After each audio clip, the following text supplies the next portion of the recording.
रहीम। आज हमारा जो टॉपिक है that is about the cortisol. तो आज हम पढ़ेंगे कार्टिसोल क्या चीज़ है।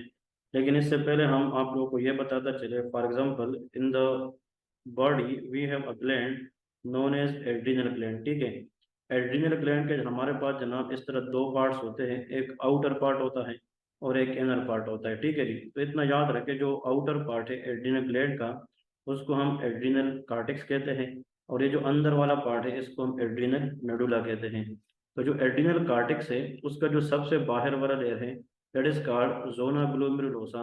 इसके बाद जो मेडल वाला है उसका नाम जोना फेसिकुलेटा, और इसके साथ आखिर वाला जो लेयर है दैट इज कॉल्ड जोना रेटिकुलेरस। ये तीन चीजें आप लोगों ने याद रखनी है कि in the adrenal gland we have two parts, one is outer part another is inner part. तो जो आउटर पार्ट है एड्रीनल कार्टेक्स, इसके फर्दर तीन लेयर्स होते हैं।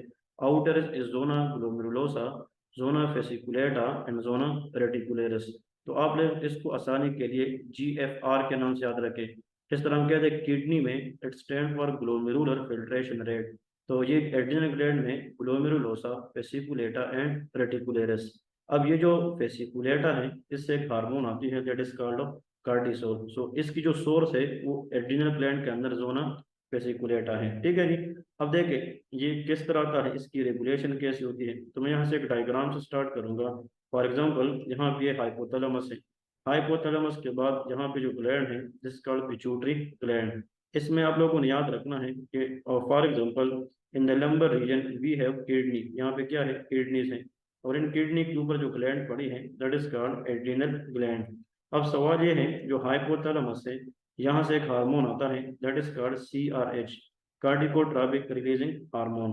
अब ये जो CRH है ये नीचे पिट्यूटरी में आता है इंटीरियर में, और इंटीरियर से जनाब ये क्या रिलीज करता है, ACTH। तो आप लोग इतना याद रखें कि CRH come from hypothalamus and ACTH release from what anterior pituitary lobe. Then this ACTH will goes in the blood and to the adrenal gland and act on zona fasciculata to release the cortisol. इस cortisol को हम steroid hormone कहते हैं।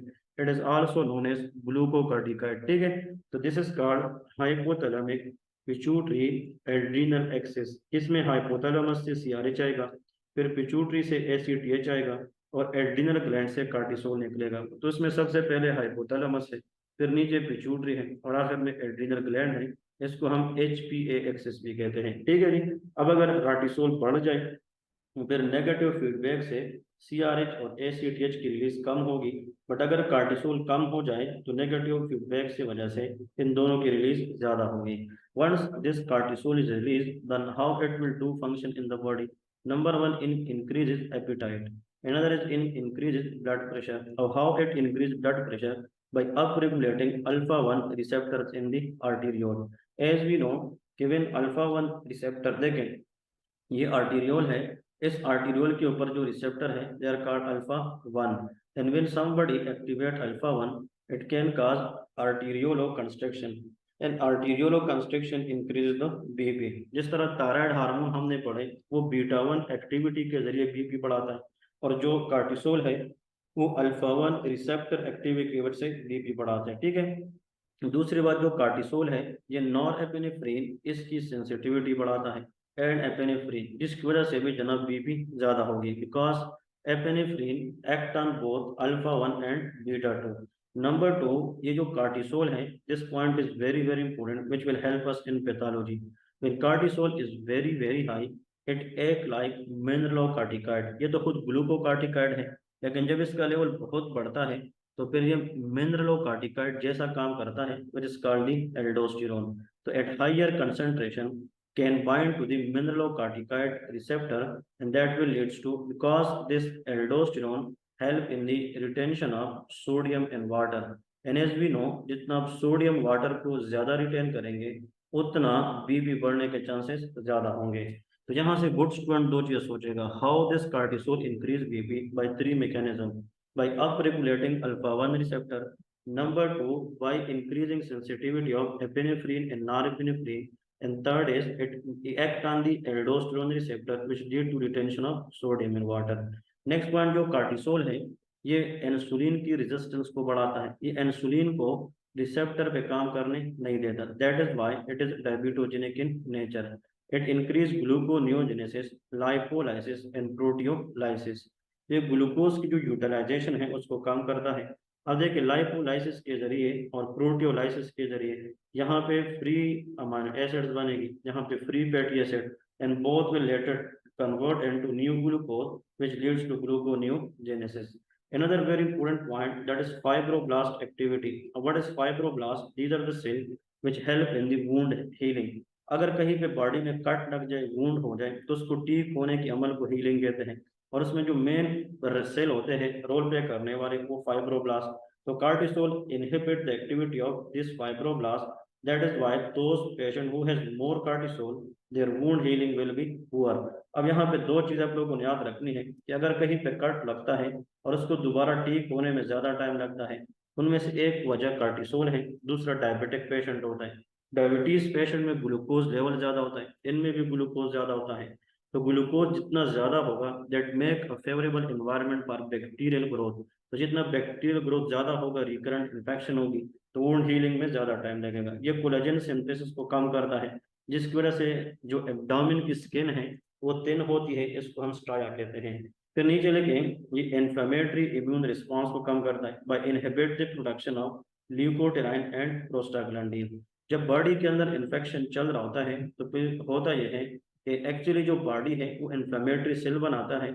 इसकी वजह, ताकि body में उस इन्फेक्शन के दौरान क्या हो जाए, फीवर हो जाए, उस इन्फेक्शन की वजह से बॉडी में पेन हो जाए, that the person can do something on time. But क्या करते हैं, जो कार्टिसोल है ये इन्फ्लेमेटरी और इम्यून रिस्पांस को डिक्रीज करता है by inhibit the production of leukotriene and prostaglandin. ये WBC एडहेशन इनहिबिट करके न्यूट्रोफिलिया कराता है, and it block the release of histamine from the mast cell. Eosinopenia, it's mean it decrease the level of eosinophil, but lymphopenia as well. ये lymphocyte की level को कम करता है। अब यहाँ पे एक चीज याद रखें, for example in the body we have B lymphocyte, एक होते हैं बी सेल जिसको हम B lymphocyte, another is T cell which is called T lymphocyte। अब यहाँ पे जो चीज आप लोग को पता होना चाहिए, एक्चुअली ये दोनों लिम्फोसाइट जो होते हैं, इनको एक्टिवेट करने के लिए बॉडी में एक केमिकल होता है, that is interleukin 2। Very very important. Interleukin 2 is a chemical mediator which help in the maturation of lymphocyte. और फिर बी लिम्फोसाइट और T lymphocyte, they prevents us from infection on so many mechanism. तो यहाँ पे जो cortisol है इसका main मसला ये है, it block the interleukin 2 production. अगर ये इंटरल्यूकिन 2 नहीं बना तो फिर न बी लिम्फोसाइट मैच्योर है न T lymphocyte. So the patient will develop recurrent infection and decreased immune responses. Another point, जो कार्टिसोल है ये ओस्टियोब्लास्ट की जो एक्टिविटी है उसको डिक्रीज करती है। और यहाँ पे आप लोग को दो चीजें बता दूं। देखिए हमने जब बोन्स पढ़ने होते हैं तो हमें कुछ आगे पढ़ने होंगे बोन सेल्स, बोन को हम डिस्कस करेंगे इन ग्रेटर डिटेल। लेकिन एक को हम कहते हैं जो नॉर्मल है, ऑस्टियोब्लास्ट, वेरी इंपॉर्टेंट, और ये लास्ट लेक्चर में भी बताया था। एक होते हैं ऑस्टियो क्लास, ठीक है, और एक ऑस्टियोसाइट भी होता है। लेकिन जो ऑस्टियोब्लास्ट है, बी, बी फॉर बिल्डिंग, ये बोन को बनाता है। जो ऑस्टियोक्लास्ट है ये बोन को क्लीव करता है, ये मैक्रोफेज ऑफ द बोन है। तो ये जो कार्टिसोल है ये ऑस्टियोब्लास्ट की जो एक्टिविटी है उसको क्या करती है, इनहिबिट, जिसकी वजह से बोन की जो बिल्डिंग है वो नहीं होगी, तो बोन फॉर्मेशन कम होगी। और जितना बोन वीक होगा उसमें ऑस्टियोपोरोसिस होगी। और अगर बोन पहले से वीक है और उस वीक बोन के ऊपर पहले से डिजीज बोन के ऊपर अगर फ्रैक्चर हो जाए तो उनको हम पैथोलॉजिकल फ्रैक्चर्स कहते हैं। Actually if someone ask you, अब यहाँ पे मैं कुछ एमसीक्यूज बता रहा हूँ, why cortisol leads to recurrent infection due to block interleukin 2। Number 2, why there is osteoporosis in increase risk of pathological fracture in cortisol activity because it inhibit osteoblast activity. देखिए अब जितनी चीजें हमने पढ़ी है आप लोगों ने इसी के जरिए, फिर अब दोबारा इस साइड को हमने अब नहीं देखना। अब ये साइड जो जितना भी हमने पढ़ा है इसको अब लोग जो है नजरें हटाकर इस साइड पे आ जाए। देखिए cortisol is a big Feb, Feb का मतलब होता है, मतलब एनीथिंग विच इज लाई, जिसको हम झूठा कहते हैं। इसका मतलब ये है कि लोग कार्टिसोल को अच्छा समझते हैं बट ये बहुत बड़ी झूठ है, इसीलिए कि बॉडी को खराब भी करता है। Like it increase appetite.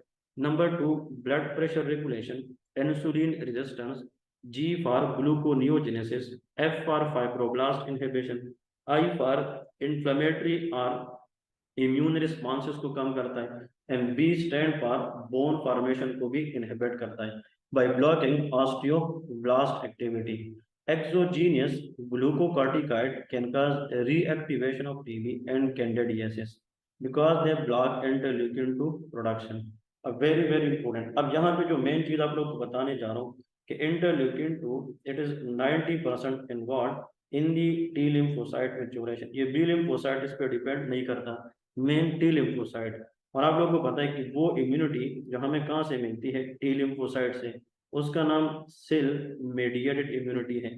ये हम पढ़ेंगे इंशाल्लाह इन इम्यूनोलॉजी पार्ट। लेकिन ये जो सेल मेडिएटेड इम्यूनिटी है वो हमें प्रिवेंट करती है टीबी से और फंगल इन्फेक्शन है, दैट इज कैंडिडियासिस है। लेकिन आप लोग ये सोचे अगर एक बंदे में कार्टिसोल है या बाहर से बंदा ग्लूकोकार्टिकाइड एक्सोजीनस ले रहा है, तो वो ग्लूकोकार्टिकाइड इस IL-2 को क्या करेगी, ब्लॉक करेगी। तो टी लिम्फोसाइट मैच्योर नहीं होगी, तो सेल मेडिएटेड इम्यूनिटी वीक होगी, जिसकी वजह से क्या होगा, reactivation of Candida infection, and that will be very very high chances of infection. So these are the common questions they frequently ask from you guys in the exam. Exam कोई इस तरह tricky नहीं होता, बस आप लोग ये basics physiology पूछते हैं, एटलीस्ट जब वो फिर आप लोग को फिजियोलॉजी का क्वेश्चन पूछे तो आप लोग को इसका पता होना चाहिए। अब यहाँ पे आते हैं एक सिंपल कॉन्सेप्ट की तरफ। ये मैंने पहले से आप लोग को बता दिया, this is for example the hypothalamus, और hypothalamus release CRH, corticotropin releasing hormone. ये जितने भी लोग मुझे सुन रहे प्लीज, ये मैं अपनी तरफ से जितने भी स्टूडेंट को पढ़ा चुका हूँ या जिनको पढ़ा रहा हूँ, उनको मैं एक बात बताता हूँ कि जितने भी हार्मोन है आर रिलीजिंग, मतलब every hormone are releasing hormone, जितने भी हार्मोन है जिनके अंदर रिलीजिंग का वर्ड आता है, दे कम फ्रॉम हाइपोथैलेमस। बस ये एक स्टेटमेंट जिसने सीख ली उसका एंडोक्राइनोलॉजी के अंदर बहुत बड़ा बोझ सर से हल्का हो जाएगा, ये याद रखें। इस स्टेटमेंट का मतलब क्या है, चलो मैं वो समझाता हूँ कि what is the meaning of this statement. इस स्टेटमेंट में मैंने आप लोग को ये बता दिया कि all releasing hormone they come from hypothalamus. इसकी मिसाल ये है कि चाहे for example growth hormone releasing hormone हो, चाहे प्रोलैक्टिन रिलीजिंग हार्मोन हो, चाहे हमारे पास थायरोट्रोपिन रिलीजिंग हार्मोन हो, मतलब जितने भी रिलीजिंग हार्मोन हैं जब हम आगे भी पढ़ेंगे वो सारे के सारे कहाँ से आएंगे, हाइपोथैलेमस। तो जब हाइपोथैलेमस से हार्मोन नीचे आते हैं, अब ये कार्टिकोट्रोपिक रिलीजिंग हार्मोन है, तो फिर it come into pituitary and the main is anterior pituitary gland. Anterior pituitary से क्या रिलीज करेगा, ACTH। लेकिन हमने लास्ट लेक्चर में पढ़ा था proopio melanotropin, special area in pituitary gland. ये पिट्यूटरी ग्लैंड के अंदर एक स्पेशल एरिया है जो तीन चीजें रिलीज करता है। One is called beta endorphin, ये हमने डिस्कस किया था। Another is MSH, melanocyte stimulating hormone, and ACTH। जो लोग बिल्कुल यहाँ पे एक पॉइंट रखना चाहते हैं जहन में कि भाई वो पॉइंट ऐसा हो जिसपे हमारी बहुत सारी चीजें आसान हो, तो please remember for your easiness कि actually proopio melanotropin is a special area in the anterior pituitary which releases three types of substances, beta endorphin, MSH and ACTH। और ये जो ACTH है ये फिर जोना फेसिकुलेटा से क्या रिलीज करेगी, ये कार्टिसोल, ये हमने ऑलरेडी डिस्कस की है। और ये फिर ब्लड में जाएगी and they will act on the body for this type of function. Actually जब हम स्ट्रेस में होते हैं ना, स्ट्रेस, ये जो कार्टिसोल है, प्लीज ये सारे सारे नोट कर ले, वेरी वेरी इंपॉर्टेंट। ये मैं थोड़ा सा बड़ा लिख देता हूँ क्योंकि this topic is very important, that is called glucocorticoid. अब इसको ये नाम क्यों देते हैं, like this cortisol is a corticoid, का मतलब ये स्टीरॉयड हार्मोन है। दूसरी बात ग्लूकोमीन, it maintain the level of glucose. अब ये बॉडी को ग्लूकोज प्रोवाइड करता है बट खुद क्या है, स्टीरॉयड हार्मोन है, therefore it is called glucocorticoid. The primary source of energy for the brain is glucose. तो जब हम स्ट्रेस में होते हैं, स्ट्रेस में या सर्काडियन रिदम में या स्ट्रेस में मेनली होते हैं, हमारी ब्रेन को ज्यादा ग्लूकोज चाहिए, और ज्यादा ग्लूकोज के लिए हमें किस चीज के लेवल को बढ़ाना है, कार्टिसोल। तो cortisol level increase in stressful condition, but अब a time come when cortisol level is very high, as I told you. फिर ये हम पैथोलॉजी में पढ़ेंगे कि वो कंडीशन जिसमें कार्टिसोल का लेवल बहुत ज्यादा बढ़ जाए, दैट इज कुशिंग सिंड्रोम। इसके अंदर कार्टिसोल नेगेटिव फीडबैक भेजेगा, माइनस, ताकि एंटीरियर पिट्यूटरी से इस ACTH की लेवल को कम करें, और यहाँ पे जो हाइपोथैलेमस है उससे CRH की लेवल को कम करें। इस पूरे प्रोसेस को हम हाइपोथैलेमिक पिट्यूटरी एड्रीनल एक्सेस कहते हैं। So hope this thing make sense and that is I make it very very easy. अब जो हमारा नेक्स्ट टॉपिक है ये हमने पढ़ लिया कि सीआरएच जनाब हाइपोथैलेमस से, एसीटीएच पिट्यूटरी से आता है, और cortisol production adrenal gland in the zona fasciculata. Excess cortisol decrease CRH, ACTH and cortisol secretion. The reason is negative feedback. किसके जरिए? Negative feedback. Chronic stress may induce prolonged cortisol secretion, cortisol resistance, impaired immunocompetency and dysregulation of hypothalamic pituitary adrenal axis. तो chronic stress के अंदर ये चीजें जो ना changes आती रहती हैं। अभी हम डिस्कस करेंगे द मोस्ट इम्पोर्टेंट थिंग जो हमें एग्जाम के अंदर भी आ सकती है, वो एपिटाइट रेगुलेशन है। अब कार्टिसोल आप लोगों ने जान लिया कि कहाँ से आता है, फिर इसकी रेगुलेशन कैसे होती है, फिर ये जनाब हमारे पास बॉडी में काम क्या करता है। इसके बाद जो बड़ा टॉपिक है important one, that is called appetite regulation. ये जस्ट हम रीड करेंगे, इतना डिफिकल्ट टॉपिक नहीं है। एपिटाइट रेगुलेशन में देखिए तीन हार्मोन्स ऐसे हैं, one is ghrelin, another is leptin. देखिए ग्रेलिन का मतलब होता है ना जी, जी से मुराद होता है गेन वेट, बस याद रखें। इसका मतलब ये है गेन वेट, और आप वेट तब गेन करते हैं जब आप ज्यादा खाते हैं।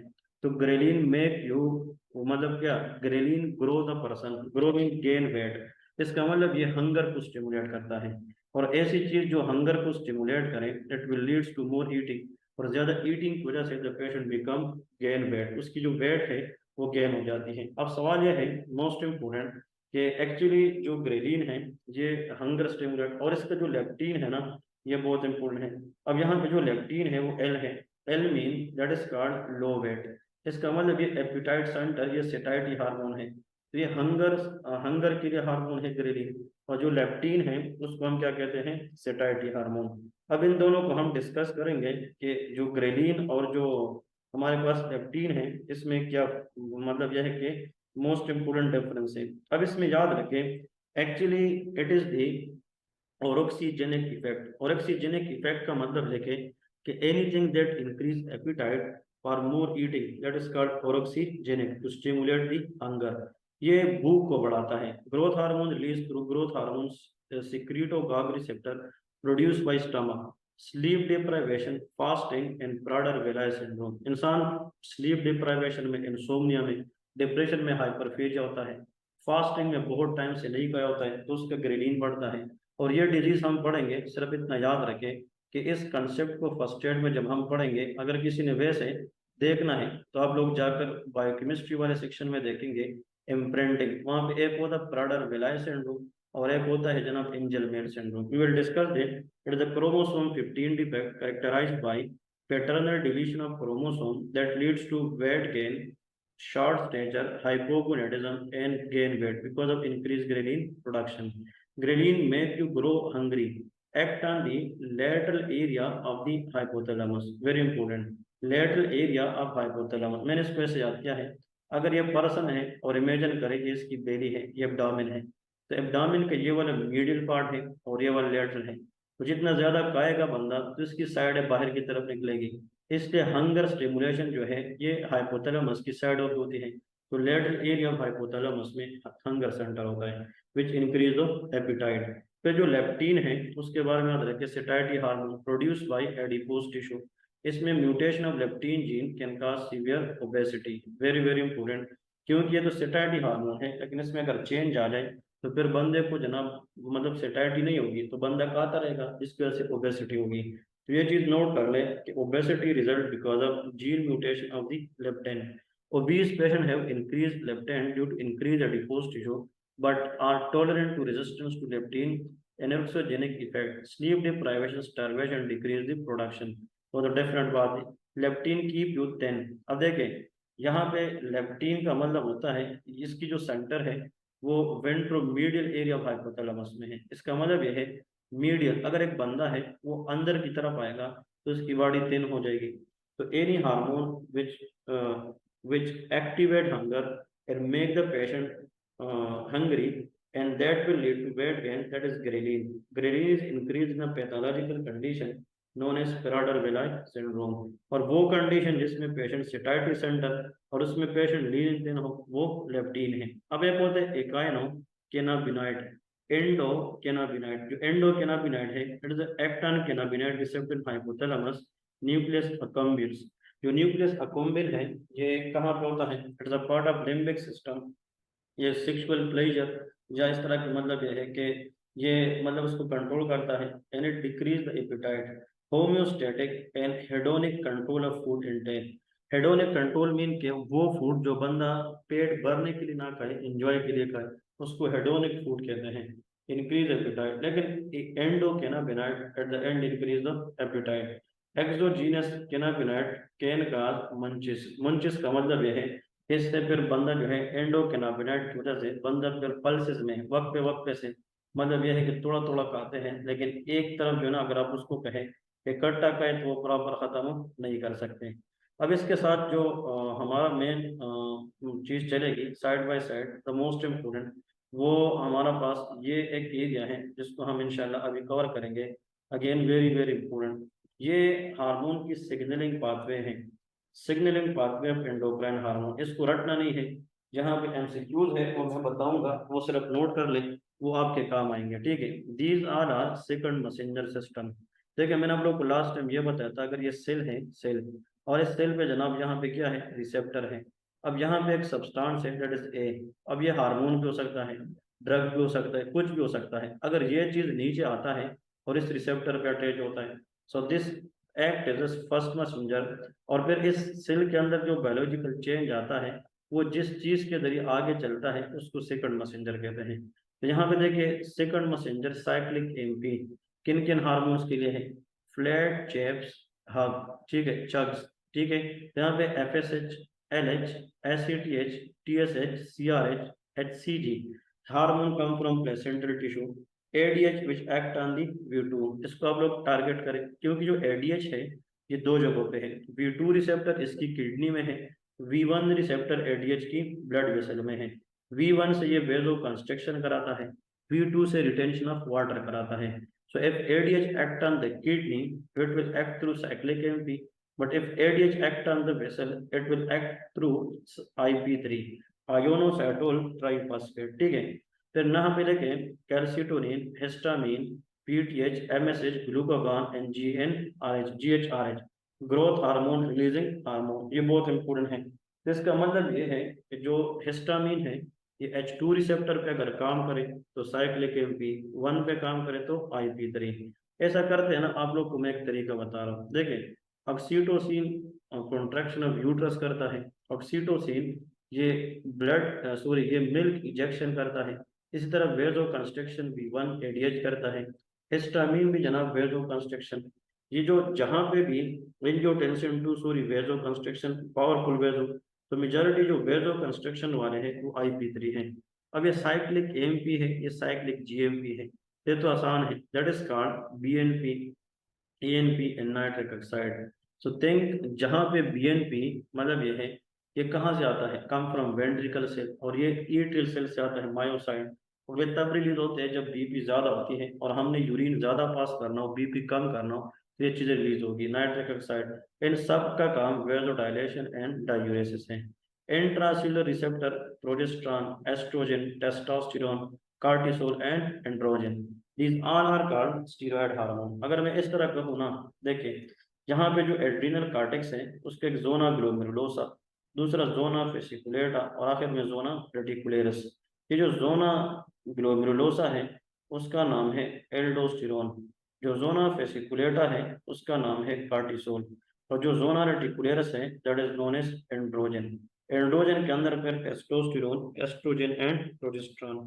तो जब मैंने पढ़ाया भी था तो आप लोगों को पता था कि इन तीन लेयर से पांच हार्मोन आते हैं, क्योंकि एंड्रोजन में तीन है और दो है। All the hormone from adrenal cortex, their receptor present in the nucleus, so they are so in the receptor present in the nucleus, intracellular receptor, और ये न्यूक्लियस में होते हैं, स्टीरॉयड हार्मोन है। फिर इसके बाद T3 T4 and vitamin D. और ये चीज मैंने आप लोग को उधर भी बताई थी कि T3 T4 mainly act on the nuclear receptor, ठीक है जी। फिर रिसेप्टर टायरोसिन काइनेस, इसके लिए तो बस ये इंपोर्टेंट इंसुलिन आता है कि insulin act on receptor tyrosine kinase. फिर इसमें ये IGF-1 insulin like growth factor, fibroblast growth factor, platelet derived growth factor, ठीक है, ये इसके अंदर आता है। लेकिन इम्पोर्टेंट ये है इंसुलिन और IGF-1 non receptor tyrosine kinase, उसमें GSF erythropoietin from where it come kidney, और इसका काम यह है इट इंक्रीज RBC प्रोडक्शन। फिर थ्रोम्बोपोइटिन है, प्रोलैक्टिन है, प्रोलैक्टिन इम्यूनोमॉड्यूलेटर लाइक साइटोकाइन। तो इन लोगों ने फिर निमोनिक लिखे है ना, जे जेक स्टेट पाथवे है, ये हम इंशाल्लाह हेमाटोलॉजी में पढ़ेंगे, ठीक है। तो जहां जहां पे MCQ बताया है ये अपनी बुक में नोट करें, फिर से बता रहा हूँ। ADH-V2 का साइक्लिक एमपी याद रखें, फिर यहाँ पे ग्लूकागॉन का साइक्लिक एमपी, और हिस्टामिन H2 का साइक्लिक एमपी, फिर BNP ANP और नाइट्रिक ऑक्साइड, ये तीनों साइक्लिक GMP है। फिर anything which can cause almost वेजोकंस्ट्रिक्शन that will be IP3 like oxytocin ADH याद रखें। इसमें most commonly T3 T4 important, इसमें इंसुलिन IGF-1 इम्पोर्टेंट है, और इसमें प्रोलैक्टिन और एरिथ्रोपोइटिन इम्पोर्टेंट है। So I think this makes sense and I make this concept super clear and I think कि इसके बाद किसी को कोई कंफ्यूजन नहीं रहेगी, ठीक है जी। तो देखें ये सिग्नलिंग पाथवे है स्टीरॉयड हार्मोन की, जो इंशाल्लाह हम इस ट्यूटोरियल के बाद नेक्स्ट में पढ़ेंगे। So till now everyone take care, Allah हाफिज।